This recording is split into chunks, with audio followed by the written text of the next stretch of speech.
Good morning everyone. Current affairs to MCQ की series में 19 अगस्त पे हम पहुंच चुके हैं और यहाँ पे जो करंट अफेयर्स होंगे उसको हम एमसीक्यू के थ्रू कवर करेंगे। This is brief introduction about me. My name is Prince Luthra, all India rank 577। और अपने लेक्चर की शुरुआत करेंगे एक कोटेशन के साथ। There is no elevator to success, you have to take the stairs. Now अब इसे यूपीएससी के अंदर कैसे अप्लाई करेंगे? देखिए, यूपीएससी में नहीं, लाइफ में भी जो शॉर्टकट्स हैं वो आपको सक्सेस जो है नहीं दिलवा सकते हैं, और अगर दिलवाएंगे भी सही तो वो एक शॉर्ट टर्म सक्सेस होगी।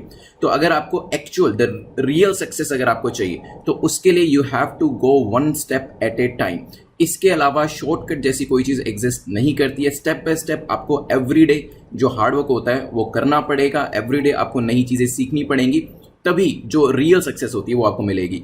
मान लीजिए कि आपकी जो मेंस के लिए आंसर राइटिंग है वो ज़्यादा अच्छी नहीं है, आपका राइटिंग स्टाइल उतना ज़्यादा अच्छा नहीं है, तो you have to practise it every day, you have to write every day, ताकि जब तक एग्जाम आता है 6 महीने 1 साल के बाद, तब तक आपकी जो राइटिंग प्रैक्टिस है, राइटिंग स्टाइल जो है आपका, वो इंप्रूव हो जाए, ताकि मेंस के अंदर आप अच्छा स्कोर कर पाएं। सिमिलरली अगर प्रीलिम्स के अंदर आप अच्छा स्कोर नहीं करते हैं, मींस एमसीक्यूज जो सॉल्व करने होते हैं उसके अंदर आपकी एक्सपर्टीज नहीं है, इसके लिए भी आपको एमसीक्यूज जो है एवरीडे बेसिस पे सॉल्व करने पड़ेंगे, ताकि जब तक यूपीएससी का प्रीलिम्स एग्जाम आता है तब तक आप अच्छे से उस चीज़ में एक्सपर्ट बन चुके हो। तो यहाँ पे स्टेप बाय स्टेप आपको एवरीडे प्रैक्टिस करनी होती है, एवरीडे आपको मेहनत करनी होती है उस चीज़ को पाने के लिए जो आपका टारगेट है। तो ध्यान रखिएगा। चलते हैं नए मेंबर्स को एक बार वेलकम कर लेते हैं। तो किस किसने हमें ज्वाइन किया? अरविंद ने ज्वाइन किया है, खिलेश ने, गौरव तिवारी ने हमें ज्वाइन किया है, वेलकम।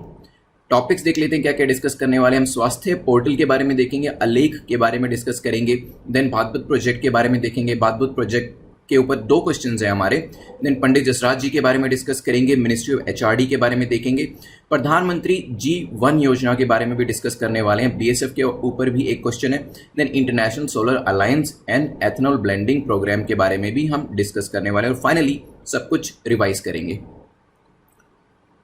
मार्किंग स्कीम देख लेते हैं। आप जानते हैं 6 या 6 से ज़्यादा स्कोर अगर आप करते हैं तो आप एक सेफ जोन में आ जाते हैं, और इससे कम अगर आपका स्कोर आता है तो कोशिश करिएगा दोबारा से इसे अटेम्प्ट कर लीजिएगा, और एक्सप्लेनेशन को बिल्कुल ध्यान से सुनिएगा, और एनीवेज 24 आवर्स के बाद एक बार आप दोबारा से इसे रिवाइज कर लीजिएगा। चलिए फर्स्ट क्वेश्चन पे चलते हैं, जो कि स्वास्थ्य पोर्टल के बारे में है। Which of the following ministry has launched स्वास्थ्य पोर्टल? तो किस मिनिस्ट्री ने अभी अभी रिसेंटली स्वास्थ्य पोर्टल को लॉन्च किया है? ये है क्या, वो तो हम देखेंगे, लेकिन उससे पहले किसने इसे लॉन्च किया है? क्या तो मिनिस्ट्री ऑफ ट्राइबल अफेयर ने इसे लॉन्च किया है, मिनिस्ट्री ऑफ हेल्थ ने, मिनिस्ट्री ऑफ एचआरडी ने, या मिनिस्ट्री ऑफ होम ने? सोचिए। चलिए, तो ट्राइबल अफेयर मिनिस्टर हमारे जो अर्जुन मुंडा जी हैं, इन्होंने इनॉग्रेट किया एक ई पोर्टल जिसको नाम दिया गया है स्वास्थ्य पोर्टल। ठीक है, तो मिनिस्ट्री ऑफ ट्राइबल अफेयर ने इसे लॉन्च किया है। आंसर हो जाएगा ए, ये देख सकते हैं आप। और यहाँ पे पोर्टल के अंदर चीजें क्या होंगी? देखिए, portal will provide health and nutrition related information tribal population की। तो ट्राइबल पॉपुलेशन की हेल्थ कैसी है, न्यूट्रिशन रिलेटेड इन्फॉर्मेशन जो होगी इस पोर्टल पे डाली जाएगी। तो बेसिकली एक सिंगल पॉइंट प्लेटफॉर्म जो होगा आपका, वो यहाँ पे क्रिएट करने की कोशिश करी गई है। स्वास्थ्य will also curate innovative practices, case studies भी इसके अंदर डाली जाएंगी, बेस्ट प्रैक्टिसेस जो होंगी वो भी वेरियस एरिया से कलेक्ट करके इसमें डाली जाएंगी, और इसके अलावा जो एक्सपर्ट्स होंगे वो भी अपने ओपिनियंस और एक्सपीरियंसेस इसके अंदर शेयर करेंगे, ताकि हेल्थ जो है उसको एलिवेट किया जा सके और न्यूट्रिशन जो रिलेटेड एस्पेक्ट्स होते हैं उसको भी कवर किया जा सके। तो ये पूरा मिनिस्ट्री ऑफ ट्राइबल अफेयर का एक इनिशिएटिव है। चलते हैं नेक्स्ट क्वेश्चन के ऊपर। क्वेश्चन नंबर 2 को देखते हैं। विच of the following ministry has released Alekh a quarterly news later on health and nutrition in India?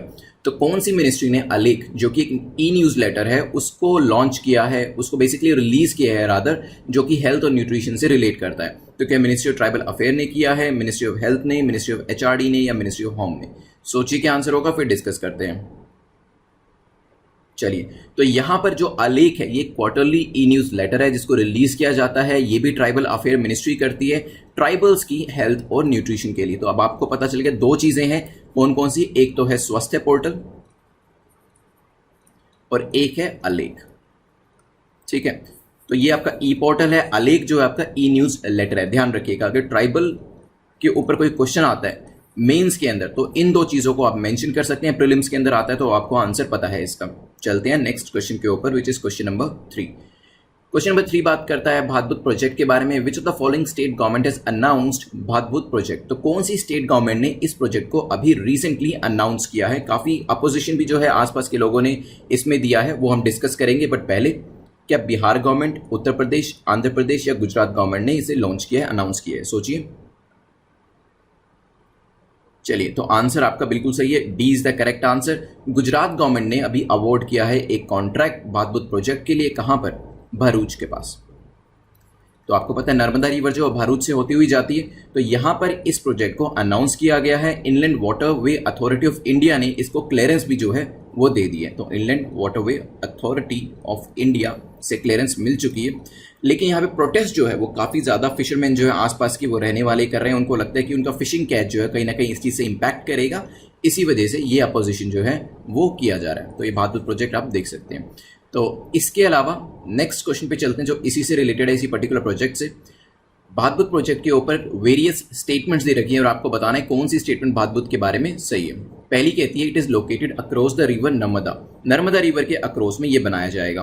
The project is a part of larger Kalpasar project. तो ये जो एक बड़ा प्रोजेक्ट है काल्पसार प्रोजेक्ट, उसका एक पार्ट है, हो सकता है। It will stop most of excess water flowing out of Sardar Sarovar dam from reaching the sea and will create sweet water lake. तो ज़्यादातर पानी जो अभी क्या होता था, चला जाता था ओशन के अंदर, सी के अंदर चला जाता था, तो वहां पर उसको जाने से रोकेंगे और एक स्वीट वाटर लेक जो होगी वो क्रिएट हो जाएगी। सोचिए क्या आंसर होगा।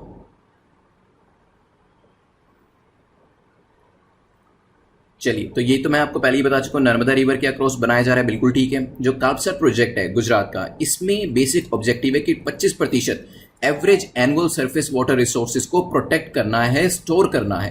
तो यहाँ पे पानी को बचाने की बात करी जा रही है काल्पसार प्रोजेक्ट के अंदर। और ये जो पर्टिकुलर भादबुद प्रोजेक्ट है, ये भी काल्पसार जो एक बड़ा प्रोजेक्ट है उसका एक पार्ट है, क्योंकि इसके अंदर भी पानी को सी के अंदर वेस्ट होने की बजाय उसको प्रोटेक्ट करने की बात करी जा रही है, उसको स्टोर करने की बात करी जा रही है। और इस स्टोरेज को यूज किया जाएगा भरूच सिटी जो है इसको पानी प्रोवाइड करने में, क्योंकि ये जो बचा हुआ पानी होगा, जो स्टोर किया हुआ पानी होगा, वो भरूच सिटी को प्रोवाइड किया जाएगा ताकि उनके जो पीने के पानी की प्रॉब्लम है, जो इश्यू है, वो सॉल्व किया जा सके। यहाँ पे तीनों स्टेटमेंट्स हमारी करेक्ट है। रिजर्वायर जो ये बनाया जाएगा, इसमें 8000 मिलियन क्यूबिक मीटर पानी जो है वो स्टोर किया जाएगा और ये दुनिया का अपने आप में एक बड़ा फ्रेश वाटर रिजर्वायर जो है बन जाएगा। ध्यान रखिएगा इसके बारे में। एक बार दिखा देता हूँ कुछ किस तरीके से दिखेगा ये। यहाँ पे फिलहाल हमारा आंसर जो है सी है, तीनों स्टेटमेंट्स करेक्ट है।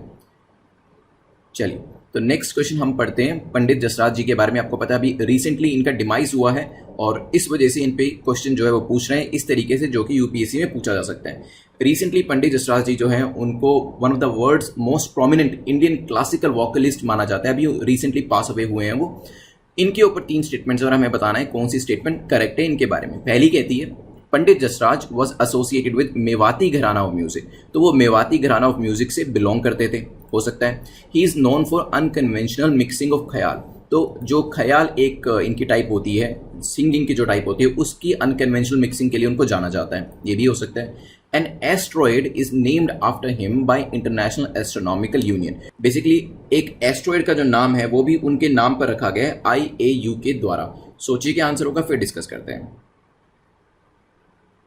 चलिए, तो पहले तीसरी स्टेटमेंट देखते हैं। तो yes, IAU that is international Astronomical union ने एक एस्ट्रॉयड थे जिसका नाम था, एस्ट्रॉयड जो पाया गया था 2006 VP32, इसका नाम जो है वो पंडित जसराज जी के नाम पर रखा गया। तो तीसरी स्टेटमेंट जो है वो ठीक हो जाती है। क्या इनको ख्याल की अनकन्वेंशनल मिक्सिंग के लिए जाना जाता है, ये बात भी बिल्कुल ठीक है। और आपको पता है कि वेरियस टाइप के घरानाज होते हैं, आपने सुना होगा किराना घराना, लखनऊ घराना, इस तरीके से एक मेवाती घराना भी है। तो यहाँ पे पंडित जसराज जी जो थे वो मेवाती घराना से बिलोंग करते थे। तीनों स्टेटमेंट्स ठीक होने की वजह से आंसर हो जाएगा ए। ध्यान रखिएगा। उनको इसके अलावा काफ़ी सारे जो म्यूजिशियन से रिलेटेड अवार्ड होते हैं वो भी दिए जा चुके हैं। और यहाँ पे घराना इन हिंदुस्तानी म्यूजिक, अगर घराना के बारे में कुछ और चीज़ें मैं आपको बताऊं, और अगर घराना की बात करें, देखिए घराना जो हमारा हिंदुस्तानी म्यूजिक होता है, हिंदुस्तानी म्यूजिक के अंदर वेरियस टाइप के कम्युनिटी और परफॉर्मेंस होते हैं जिनका एक डिस्टिंक्टिव स्टाइल होता है, एक अलग तरीके का स्टाइल होता है। जैसे अगर आप किराना घराना की बात करेंगे तो उनका स्टाइल होगा अलग, मेवाती घराना का स्टाइल होगा अलग, लखनऊ घराना का स्टाइल होगा अलग। तो ये वेरियस स्टाइल्स की वजह से ये ग्रुपिंग करी जाती है। तो ध्यान रखिएगा इस चीज़ के बारे में। चलते हैं नेक्स्ट क्वेश्चन के ऊपर। नेक्स्ट क्वेश्चन जो हमारा है क्वेश्चन नंबर 6 है। क्वेश्चन नंबर 6 बात करता है which of the following is or are correct about change in name of ministry of HRD. अब मिनिस्ट्री ऑफ एचआरडी जो है इसके नाम के अंदर जो बदलाव है उसके ऊपर 3 स्टेटमेंट दे रखी हैं और आपको बताना है कौन सी स्टेटमेंट करेक्ट है।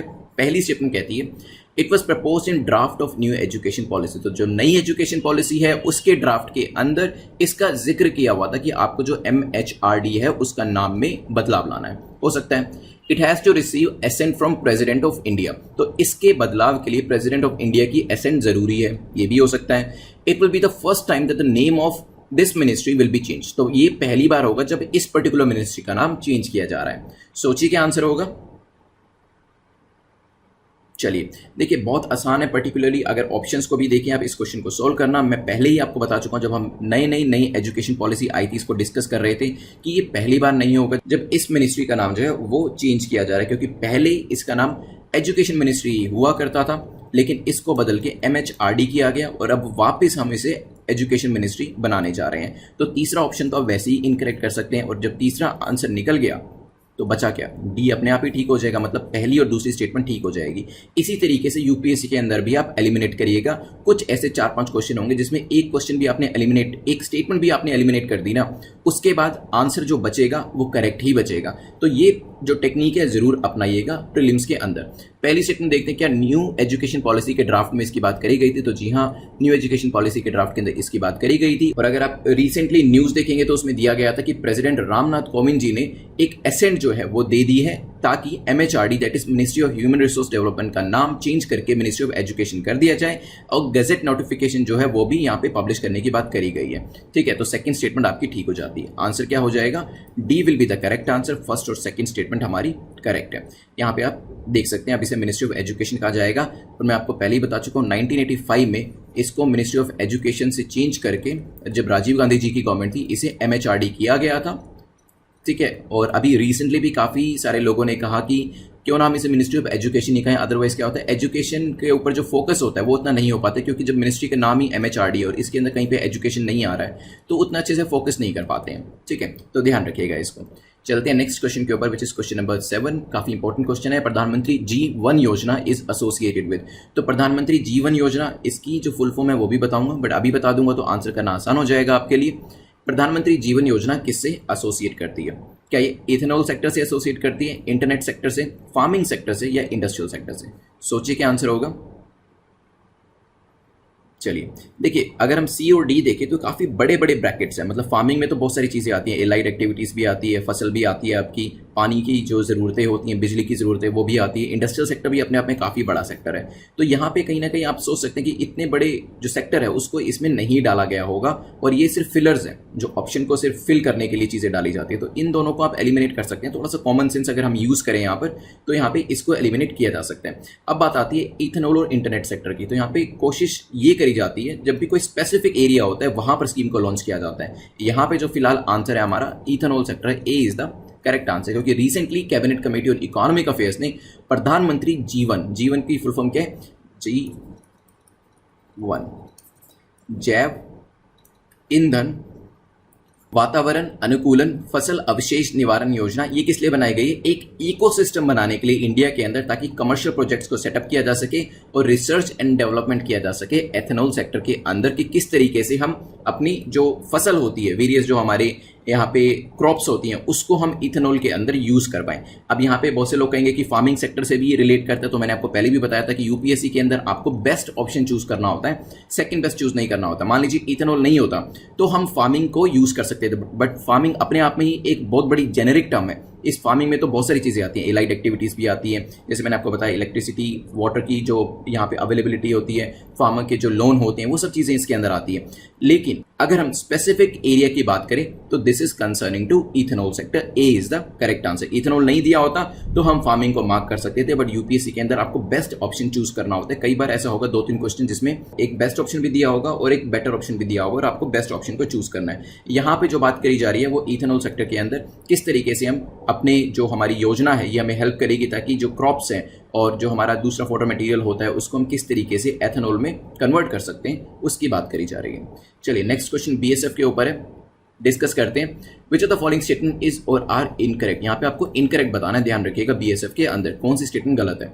फर्स्ट स्टेटमेंट कहती है the border security force is the primary border guarding force of India and it is termed as the first line of defence of Indian territories. तो बीएसएफ जो है ये हमारी प्राइमरी बॉर्डर गार्डिंग फोर्स है और इसे फर्स्ट लाइन ऑफ डिफेंस भी कहा जाता है, ये हो सकता है। It was raise during 1962 war with China, तो 1962 में जब वॉर हुई थी चाइना के साथ तब इसको रेज किया गया था, ये भी हो सकता है। It's a union government agency under the administrative control of MHA, तो मिनिस्ट्री ऑफ होम अफेयर्स के अंदर ये आती है। सोचिए क्या आंसर होगा, फिर डिस्कस करते हैं। चलिए, तो अभी रिसेंटली हुआ क्या है, 1984 के बैच के जो गुजरात काडर के आईपीएस ऑफिसर हैं राकेश अस्थाना सर, इनको अपॉइंट किया गया DG BSF, director general BSF जो है इनको अपॉइंट किया गया है, इसी वजह से ये न्यूज़ में था। और अब हम वन बाय वन स्टेटमेंट देखते हैं। तो बीएसएफ जो है क्या बॉर्डर गार्डिंग फोर्स है, बिल्कुल सही है, बॉर्डर गार्डिंग फोर्स है और फर्स्ट लाइन ऑफ डिफेंस भी है, तो पहली स्टेटमेंट ठीक हो जाती है। सेकंड स्टेटमेंट की बात करें तो yes, it was raised in the wake of 1965 war, ठीक है। तो 1962 चाइना के साथ जब ये वॉर हुई थी तब नहीं, 1965 पाकिस्तान के साथ जब वॉर हुई थी तब इसको रेज किया गया था, और ये जो आती है एमएचए के अंडर या एमएचए के कंट्रोल में ही आती है। पहली तीसरी स्टेटमेंट ठीक है, लेकिन हमें इनकरेक्ट बताना था, तो सिर्फ सेकंड स्टेटमेंट हमारी इनकरेक्ट है, आंसर हमारा हो जाएगा बी। तो ध्यान रखिएगा बीएसएफ के बारे में। और अभी रिसेंट जो चेंज हुआ है, और इसके अलावा मैं आपको बता दूं, अब बीएसएफ जो है उनका एग्जाम जो होता है वो अलग होता है, आपको पता है, लेकिन यहाँ पे जो उनके डीजी बनते हैं वो आईपीएस काडर से आते हैं, ठीक है। तो ध्यान रखिएगा, एक जो इंडियन पुलिस सर्विस है वहां से इनके डीजीज अपॉइंट किए जाते हैं। बॉर्डर सिक्योरिटी फोर्स जो है 7 रिकग्नाइज, जो हमारे सीएपीएफ का एग्जाम होता है, सेंट्रल आर्म पुलिस फोर्सेज, जिसमें सीआईएसएफ भी होती है, सीआरपीएफ, आईटीबीपी, एनएसजीएसएस भी होते हैं, उसमें से एक है डीजी, लेकिन इंडियन पुलिस सर्विस से आते हैं, ध्यान रखिएगा। चलते हैं आज के लास्ट क्वेश्चन के ऊपर। Last question international Solar alliance के बारे में है, पूछा गया कौन सी स्टेटमेंट करेक्ट है, कौन सा कथन सही है। अभी क्या हुआ है, आईएसए जो है अपना पहला first world solar technology summit जो है वो ऑर्गेनाइज करने जा रही है अगले महीने 8 सितंबर 2020 को। ऑनलाइन करा जाएगा ऑफकोर्स, क्योंकि अभी कोरोना की वजह से सोशल डिस्टेंसिंग मेंटेन करी जा रही है और ये एक वर्चुअल प्लेटफॉर्म के ऊपर समिट करी जाएगी, इसीलिए आईएसए न्यूज में था और इसके ऊपर क्वेश्चन बनाया गया। पहली स्टेटमेंट कहती है it was announced by Indian prime minister, तो आईएसए इंटरनेशनल सोलर अलायंस जो थी इसे इंडियन प्राइम मिनिस्टर ने अनाउंस किया था, हो सकता है। The idea was announce in COP 21 Italy, तो आइडिया जो ये अनाउंस किया गया था, पता नहीं वो इंडियन प्राइम मिनिस्टर ने किया था किसी और ने, वो COP 21 के अंदर जो इटली में हुई थी वहां पे किया गया था। Solar will help in achieving SDG 6, तो हमारा जो सस्टेनेबल डेवलपमेंट गोल नंबर 6 है उसको अचीव करने में ये आईएसए जो है वो हेल्प करेगा। सोचिए क्या आंसर होगा, आपको करेक्ट बताना है, इनकरेक्ट नहीं बताना है। चलिए, तो यहाँ पे इंडियन प्राइम मिनिस्टर जो मोदी जी थे और जो फ्रेंच के प्रेसिडेंट थे अर्स्टवेल प्रेसिडेंट फ्रैंकोis होलांदे, उन्होंने इसको अनाउंस किया था, तो यस, लेकिन इसे अनाउंस किया गया था COP 21 फ्रांस पेरिस के अंदर जो हुई थी वहां पर, तो इसी वजह से सेकंड स्टेटमेंट गलत हो जाती है। और SDG 7 जो है हमारा, जो कि रिन्यूएबल एनर्जी की बात करता है, वहां पर इसको अचीव करने में यूज किया जा सकता है। So it is not SDG 6, sustainable development goal number 6 नहीं है, SDG 7 है, तो आंसर होगा हमारा C, क्योंकि सिर्फ पहली स्टेटमेंट हमारी करेक्ट है। तो आईएसए के बारे में जो समिट होने वाली है वो मैंने आपको बता दिया, और SDG 7 को अचीव करने में हेल्प करेगा। ऑब्जेक्टिव होगा कि हम एक state of the art technology को लेके आ सकें ताकि नेक्स्ट जनरेशन टेक्नोलॉजी का यूज किया जा सके सोलर एनर्जी के लिए। और आप जानते ही हैं कि सोलर पैनल्स और सोलर एनर्जी की जो कॉस्ट आज से 10 साल पहले हुआ करती थी वो अब काफ़ी कम हो रही है, और कहीं ना कहीं एक तरीके से जो हमारे कन्वेंशनल एनर्जी के सोर्स हैं उसको पर यूनिट के अंदर ये एक तरीके से कंपटीशन दे रही है। तो पर यूनिट क्रिएट करने के लिए कन्वेंशनल एनर्जी से जितना पैसा लगता है, सोलर एनर्जी अब धीरे धीरे उसके पास आती जा रही है, तो ध्यान रखिएगा। इसके अलावा एक इजी क्वेश्चन पूछता हूं, पहले भी डिस्कस कर चुके हैं, जो नाइस है, nice national institute of solar energy campus, ये कहां पर लोकेट करता है? हिंट दे देता हूं, इंडिया के अंदर, ये इंडिया की एक काफी फेमस सिटी है, वहीं पे ये लोकेट करता है, बताइएगा national institute of solar energy कहां पे लोकेट करता है, कमेंट सेक्शन में बताइएगा। आज के लास्ट क्वेश्चन पे चलते हैं, जो इथेनॉल को लेकर है, इथेनॉल ब्लेंडेड प्रोग्राम के ऊपर 2 स्टेटमेंट्स दिए और आपको बताना है करेक्ट कौन सी है। ये चीज आप जब रिन्यूएबल एनर्जी के ऊपर मेंस में क्वेश्चन आता है वहां पर भी यूज कर सकते हैं, और प्रीलिम्स में तो ये पूछा ही जा सकता है। पहली स्टेटमेंट कहती है the government has set targets of 10% bio ethanol blending of petrol by 2025, तो यहाँ पे 2025 तक 10% बायो इथेनॉल जो है वो पेट्रोल के अंदर हमें ब्लेंड करना है, ये टारगेट है हमारा। The government has set targets of 15% bio ethanol blending in the petrol by 2030, और 2030 तक 15% इसे ब्लेंड करना है। सोचिए क्या आंसर होगा, फिर डिस्कस करते हैं। चलिए, तो नेशनल बायोफ्यूल पॉलिसी 2018 जो है उसमें कुछ टारगेट्स होते हैं वो डिसाइड करे गए थे। मैं आपको दिखा देता हूँ एक बार। यहाँ पे जो बात करी गई है बायोइथेनॉल ब्लेंडिंग इन पेट्रोल अभी एट प्रेजेंट 5% स्टैंड करती है अगर हम आज के टाइम में 2020 की बात करते हैं। और ये करी क्यों जाती है? इससे इंजन जो होता है आपका वो अच्छे से फ्यूल को कंबस्ट करता है, अच्छे से जो आपका जो फ्यूल होता है उसको जलाता है और इसी वजह से एफिशिएंसी जो है इंप्रूव होती है। अब बात करी जाए कि 2025 तक क्या 10% करना है? नहीं, देखिए 10% जो है अभी एक तो इस तरीके से ध्यान रखिए, टेबल ध्यान रखिए। 5% अभी 2020 तक है एट प्रेजेंट, 10% हमारा 2022 तक का टारगेट है कि हमें 10% जो है ब्लेंडिंग करनी है, ठीक है। और इसी तरीके से जो हमें 10% के बाद 20% की ब्लेंडिंग करनी है वो करनी है 2030 तक, ध्यान रखिएगा। तो 5% अभी करंट पोजीशन है हमारी, 10% हमें 2022 तक करनी है और 20% 2030 तक करनी है, ध्यान रखिएगा। ये ब्लेंडिंग के हमारे टारगेट्स हैं। 10 क्वेश्चन हमारे अब कंप्लीट होते हैं, अभी से रिवाइज करेंगे, फिर हम क्वेश्चन ऑफ द डे देखेंगे और विनर ऑफ द डे को भी देखेंगे। शुरुआत करी थी इस वास्ते portal ministry of tribal affairs को लेकर आई है, जिसके अंदर वेरियस जानकारी जो होगी हेल्थ को लेकर, न्यूट्रिशन को लेकर वो दी जाएगी। वेरियस एक्सपर्ट्स भी अपनी बात करेंगे, केस स्टडीज जो होंगी वो भी रखी जाएंगी। यहाँ पे मिनिस्ट्री ऑफ ट्राइबल अफेयर का एक काफ़ी इंपॉर्टेंट इनिशिएटिव था और अर्जुन मुंडा ने इसे लॉन्च किया। यहाँ पे आलेख जो था वो भी मिनिस्ट्री ऑफ ट्राइबल अफेयर का एक ई न्यूज़लेटर है जो कि हेल्थ और न्यूट्रिशन की जानकारी जो है वो देता है क्वार्टरली बेसिस पे। देन हमने भातुत प्रोजेक्ट के बारे में देखा था, नर्मदा के ऊपर बनाया जा रहा है, गुजरात गवर्नमेंट का एक प्रोजेक्ट है और inland waterway authority of India के द्वारा इसे अप्रूवल मिल चुका है। लेकिन कुछ ऐसे फिशरमैन हैं जो इसका अपोजिशन कर रहे हैं क्योंकि उनको लगता है कि उनकी जो फिशिंग पैटर्न है इससे वो इम्पैक्ट होने वाला है। भातुत प्रोजेक्ट के ऊपर हमने और चीज़ें भी डिस्कस करी थी, जैसे कि ये नर्मदा रिवर पे और कार्बसा प्रोजेक्ट जो है जिसमें हम बात करते हैं कि पानी को कैसे बचाया जाए, पानी को स्टोर कैसे किया जाए, उसी का एक सब प्रोजेक्ट है ताकि भरूच रीजन जो है वहाँ पर जो पीने के पानी की समस्या है उसको दूर करने के लिए पानी को प्रोवाइड किया जा सके। इसके अलावा नेक्स्ट क्वेश्चन हमने डिस्कस किया था पंडित जसराज जी के बारे में। तो एक एस्ट्रोनॉमिकल यूनियन जो हमारे इंटरनेशनल लेवल पे थी उसने एक एस्ट्रॉइड का नाम इनके नाम पर रखा था। अभी रिसेंटली इनका डिमाइस हुआ है, इसी वजह से क्वेश्चन बनाया गया। ये ख्याल को यूज़ करते थे और मेवाती घराना से बिलोंग करते थे। इसके अलावा हमने हिंदुस्तानी म्यूजिक में देखा था ये स्टाइल्स होते हैं, डिस्टिंक्टिव म्यूजिक स्टाइल, और उसके बेसिस पे ही घराना जो है उसका कैटेगराइजेशन होता है। फिर हमने नेक्स्ट क्वेश्चन नंबर 6 में देखा था कि एचआरडी मिनिस्ट्री का नाम जो था वो बदल के हम मिनिस्ट्री ऑफ एजुकेशन कर रहे थे। यहाँ पे प्रेसिडेंट जो है अपनी एसेंट देंगे, ऐसा पहली बार नहीं हो रहा है, इस मिनिस्ट्री का नाम चेंज किया जा रहा है।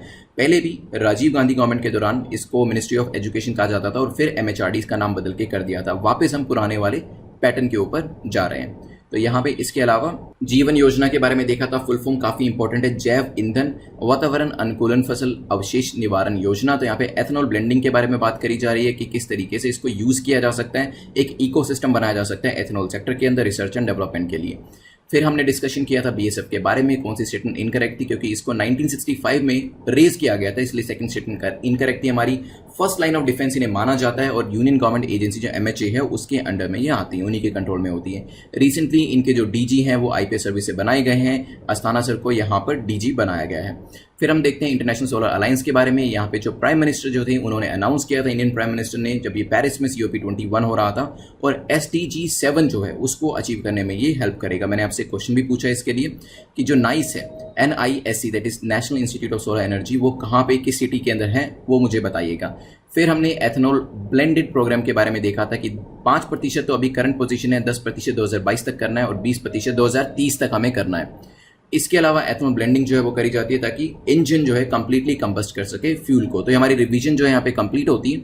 अभी जो क्वेश्चंस हैं वो देख लेते हैं। अब क्वेश्चन ऑफ द डे और विनर ऑफ द डे को देख लेते हैं। तो क्वेश्चन में आपको बताना है कमेंट सेक्शन के अंदर कि हमने लास्ट टाइम पॉजिटिव पे को डिस्कस किया था। पॉजिटिव पे क्या है, एक लाइन में आंसर करिएगा। और लास्ट टाइम हमने आपसे पूरा के बारे में पूछा था, तो हेमा सिंह ने इसका करेक्ट आंसर दिया। हेमा, आप हमें netmookprep@gmail.com पे बता दीजिएगा कि किस तरीके से आपको PDF चाहिए, किस भाषा में आपको PDF चाहिए, इंग्लिश में या हिंदी में। इसके अलावा जो आपके प्रेजेंट मार्क्स हैं उसे कमेंट सेक्शन में जरूर लिखिएगा, चाहे आपने कितना भी कम स्कोर किया हो, कितना भी ज़्यादा स्कोर किया हो। 6 या 6 से ज़्यादा स्कोर है तो आप सेफ जोन के अंदर है, लेस देन 6 स्कोर किया तो इस वीडियो को दोबारा देख लीजिएगा और एक्सप्लेनेशन को बिल्कुल ध्यान से सुनिएगा और 24 आवर्स के बाद दोबारा से एक बार रिवाइज कर लीजिएगा। कोई भी आपका डाउट है तो टेलीग्राम का लिंक नीचे डिस्क्रिप्शन में दिया गया है, वहाँ पे आप मुझे अप्रोच करके अपना क्वेश्चन जो है पूछ सकते हैं। बेल आइकन को प्रेस जरूर करिएगा, अदरवाइज आपको जो नोटिफिकेशंस होते हैं वीडियो के वो नहीं मिलेंगे और टाइमली आप उसे नहीं देख पाएंगे। Thanks for watching, have a nice day.